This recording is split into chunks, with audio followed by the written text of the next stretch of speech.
नमस्कार दर्शक बंधुरा वेलकम टू कृष्णा रान्नाघर। आज आमी बतु शाकेर एकटा रेसिपि शेयर करछि। बतु शाकगुलोके प्रथमे आमी छोटो करे केटे धुए जल झरिए निয়েছি আর তারপর আমি ওর মধ্যে স্বাদ মতো লবণ আর স্বাদ মতো চিনি, অল্প লঙ্কার গুঁড়ো আর 1 চামচ চালের গুঁড়ো, 2 চামচ কর্নফ্লাওয়ার, 1 চামচ ময়দা দিয়ে খুব ভালো করে মাখবো। অল্প জল দেবো যাতে খুব বেশি নরম না হয় বা খুব বেশি শক্ত হয়ে না হয়। এইভাবে একটা ব্যাটার আমি বানাবো।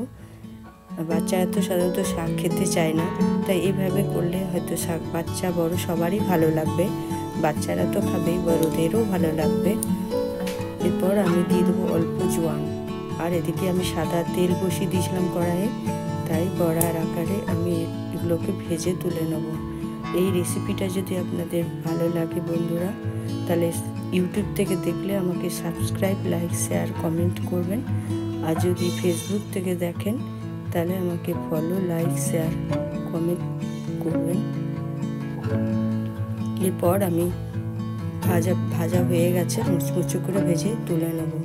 এটা খেতে খুবই টেস্টি লাগবে, গরম ভাতের সাথে খুবই ভালো লাগবে। আপনারা কমেন্টে জানাবেন।